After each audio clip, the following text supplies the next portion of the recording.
voice and sing, no matter how hard it gets. If we believe, if we long for social justice, for equity, for the freedom from oppression, from injustice, for all humanity, then we cannot cease to lift our voices. And until the systems of race and injustice in the United States, in Germany, and everywhere else in the world cease to exist, we cannot cease to lift our voices, to speak truth and light and justice into all the darkness. And we cannot cease to lift every voice and to stand in solidarity with those who day after day are confronted with hate and injustice. On behalf of the American Church in Berlin, welcome. My name is Denise Banks-Grasedyck, and as curator and director of the talks, I once again have the honor of leading us through this portion of our Walk the Talk initiative for social justice. So our goal is to stand with our brothers and sisters to overcome the struggles and injustices so prevalent in our society and in the world, and that are so damaging to all of us.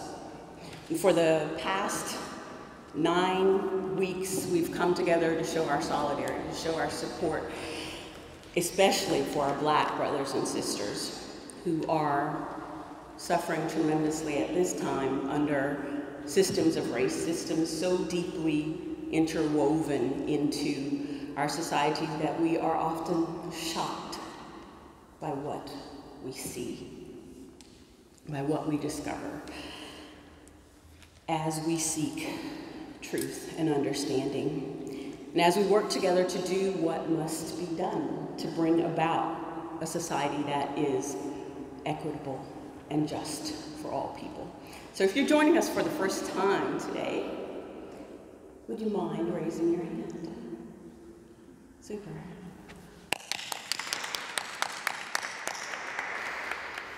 We want to extend a special welcome to you, and we are happy and grateful to have you here today.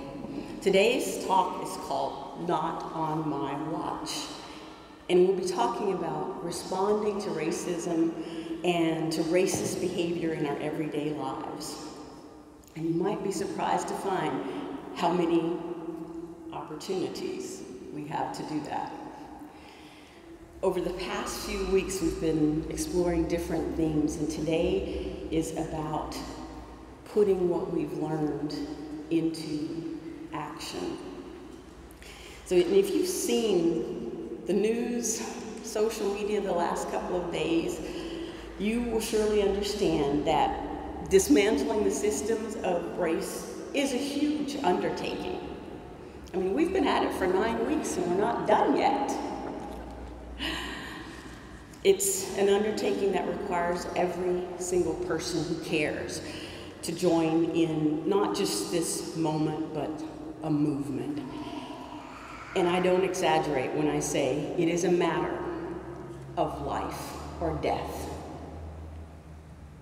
We say not on my watch. Why should you care? Why should you be the one to speak up, to talk about these things? I invite you just to join me for a moment.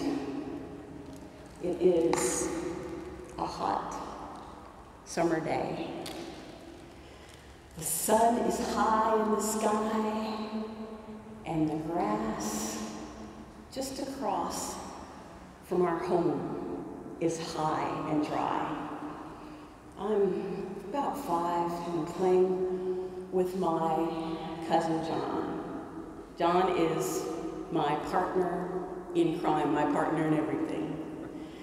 And we are playing with fire because what could possibly happen on a dry, hot Louisiana summer day just across from a big field of grass?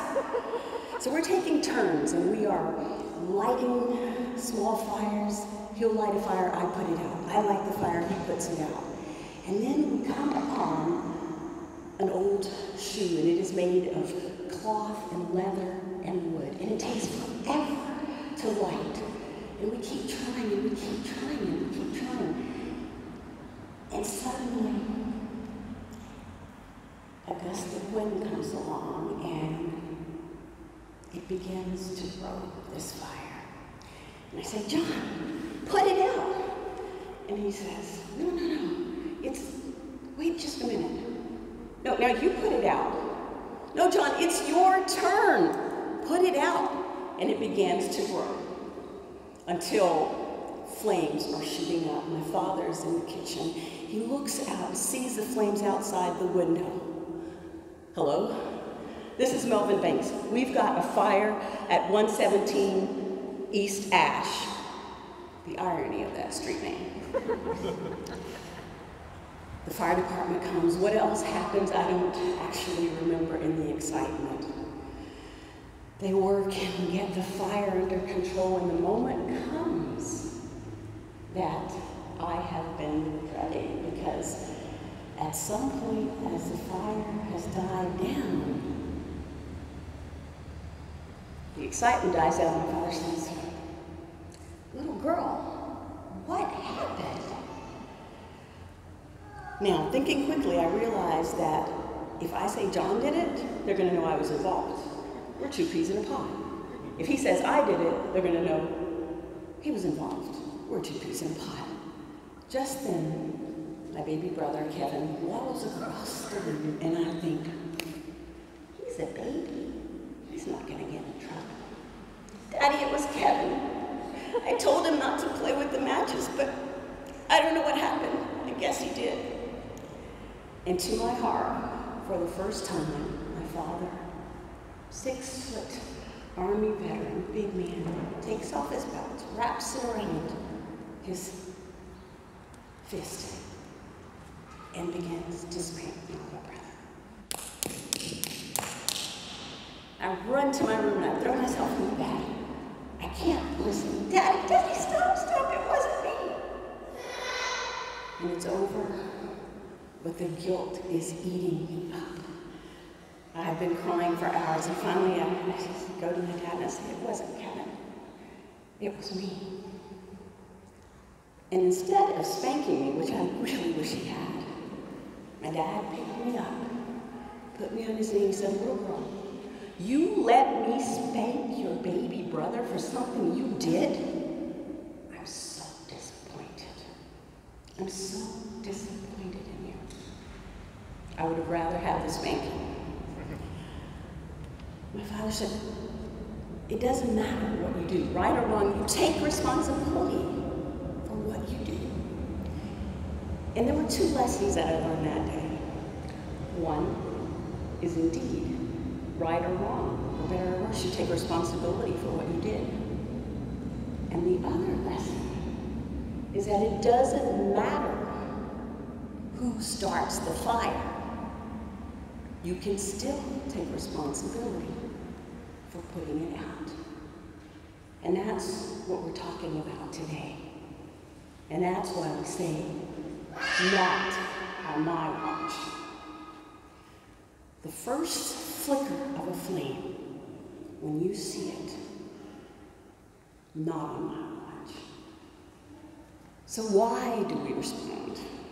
Because when we don't respond, our silence speaks volumes.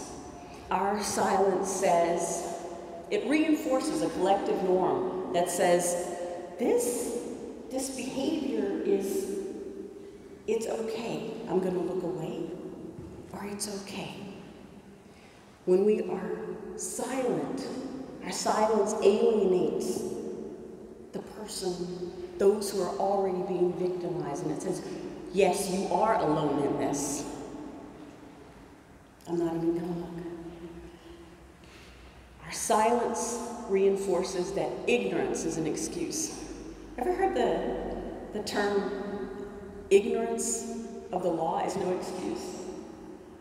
Meaning, if you commit a crime and you go, oh, I did not know that was illegal, guess what? No one cares. You still are responsible for that. And this is why when we see racist behavior behavior that discriminates, that hurts, that alienates. This is why we speak up. And if the person says, well, I didn't even think that was racism, I didn't know. It's our responsibility to take what we have learned and show them how their behavior is hurtful and inappropriate and something that we don't allow in our own space. Because we're responsible for what we can't stop someone else from being racist. So when someone says, I'm not black, it doesn't really affect me, so why should I speak up? Even, I've also heard people of color say, well, I've had a different experience.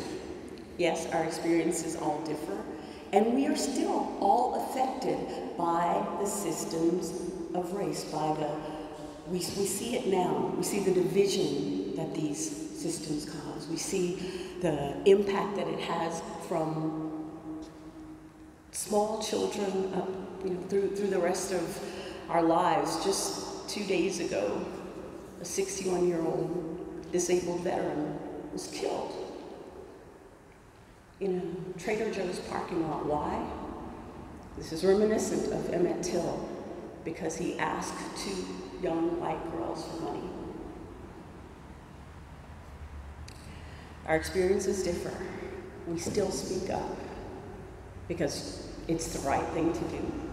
And because even if you think it doesn't affect me now, the system is transferable. So you can put in any number of things that might separate you from the majority. It could be gender, it could be age, it could be ethnicity, sexual orientation.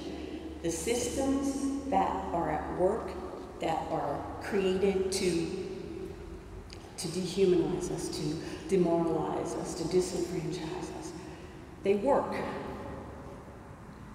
in different contexts. Now, most of them are not as pervasive as the system of race that we're talking about, which those of you who were here at some of the other talks know that we started out looking at how did this get started and brought it all the way back up to today, and we still see the connection. And as a person of color, you may not have experienced all of these, you may not have experienced the microaggressions at a level where you think, okay, that's unacceptable. And you may not have had people chasing you down the street. And still, you don't need to have that experience to recognize that this isn't something that's acceptable.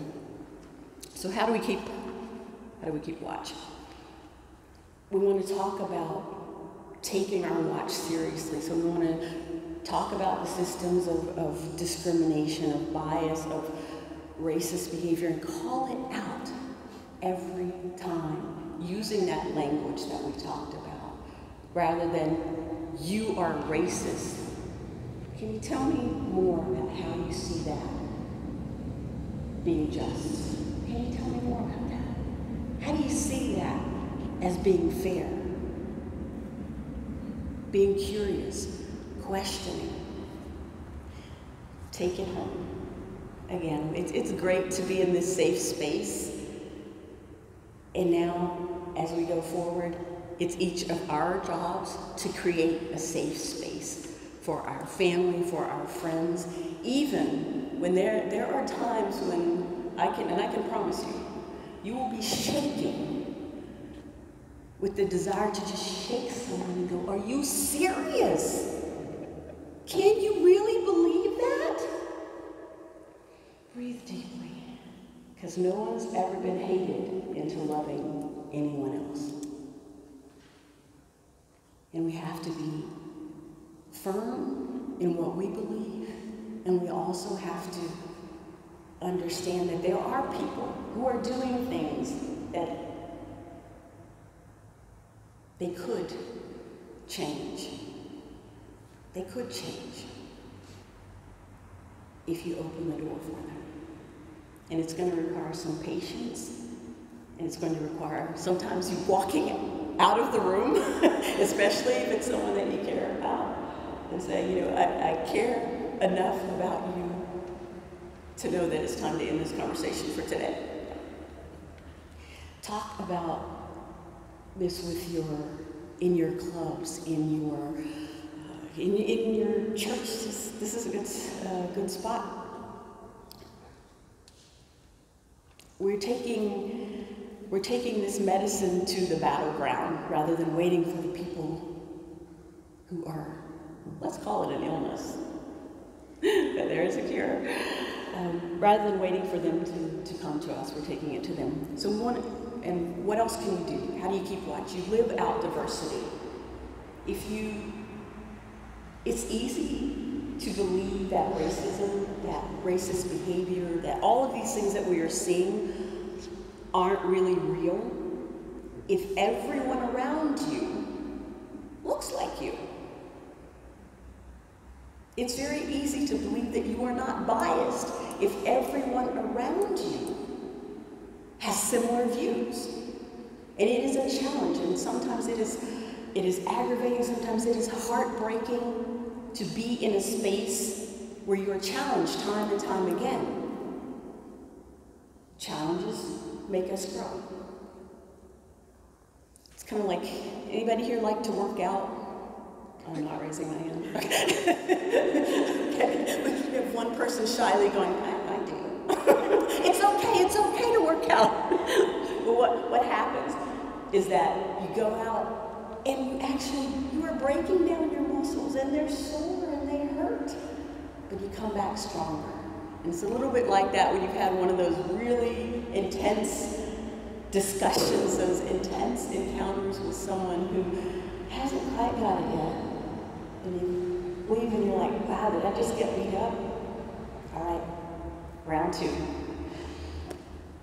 So educate yourself, continue to do what we've been doing here. Just soak it up. We have so much access to, we've got podcasts, we've got, and vary those sources. Don't just go to one source. We've got podcasts, we've got social media, TED Talks, TikTok, Facebook, Instagram, sports clubs, book clubs. Surround yourself with different people. Now, I'm not talking about get in a really toxic space and just go like, I'm just gonna wallow in it. Because you also need people who are providing a safe space for you to talk about things and to be able to stand for the things that you believe in. And we all need that. We all need that support network. So another way to keep watch is to put our money where our mouths are. And part of that is when we are looking at, we want things to change. There are a lot of people out there doing a lot of good work. And many times they are doing it just based on the financial support of like-minded people. Because there isn't a lot of massive institutional support for this work. So think about that. If you're going to buy a Black Lives Matter t-shirt, at least try to buy it from a Black owner-operated business.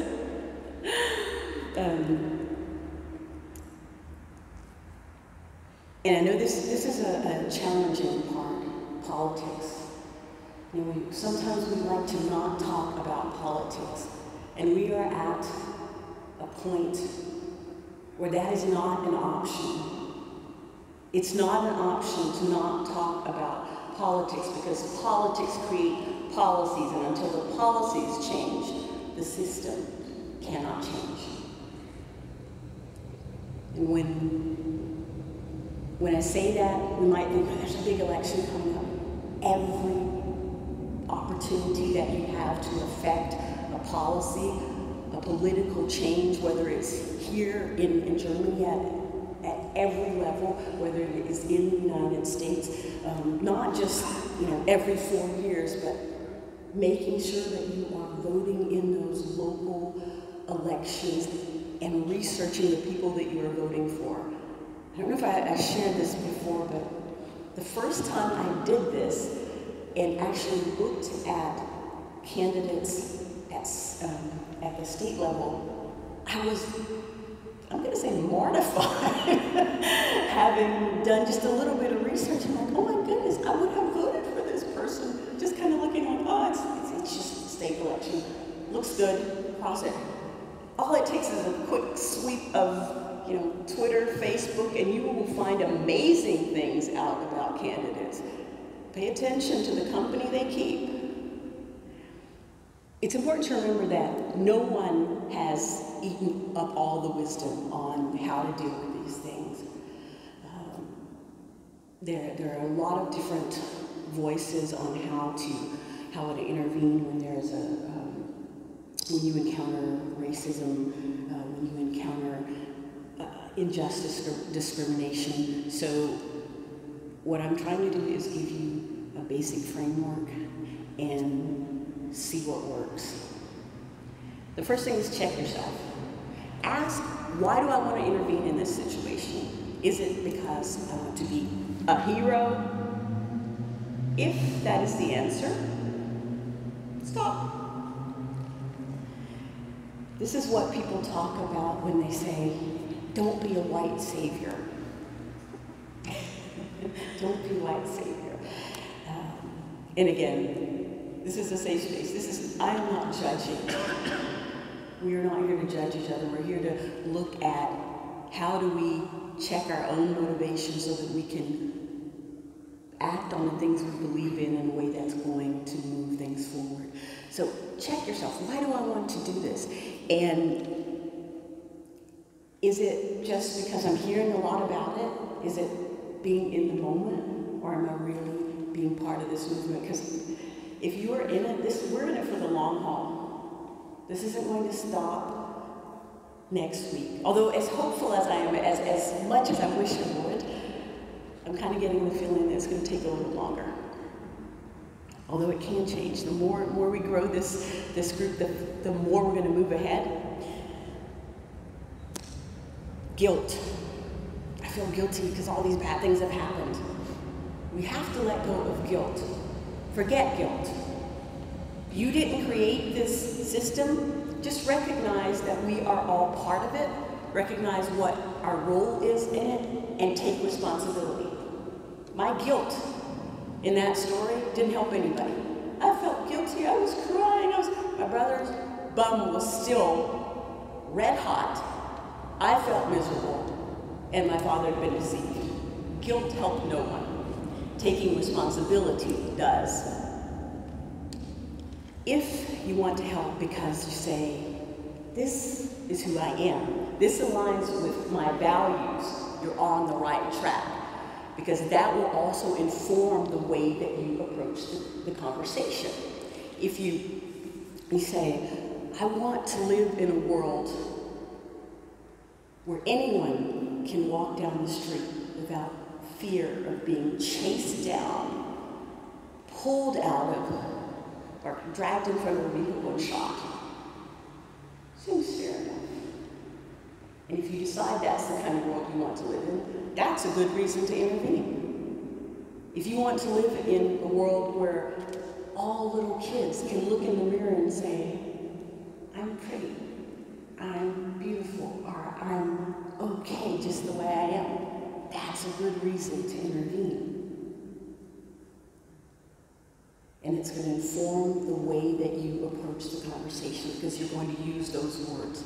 That's not okay because that's not the way, that's not what I allow in my space. I don't allow people to talk to other people that way. Before you take action, make sure you're going to be safe. Make sure the person that you want to intervene on their behalf, make sure they're going to be safe. She was in part of an interracial couple. Her fiance, black, she was white. I always speak up, and I don't let anybody tell us anything. And if we get stopped by the police, and my fiance is always like, oh, calm down. That's because he's trying to stay alive. Don't let your need your desire to jump in, put someone else's life in danger. You're always going to want to speak up, and you're also going to want to be sure that the person that is being victimized is going to be safe. So you can ask the person, how would you like for me to help? What should I do? When you leave here, if you happen to encounter something on the street, I want you to feel like, okay, I can say something. And by the way, you're probably not going to be like, yes, this is my chance. You're probably going to be like, darn it. I was kind of hoping this wasn't going to come up. Sarah.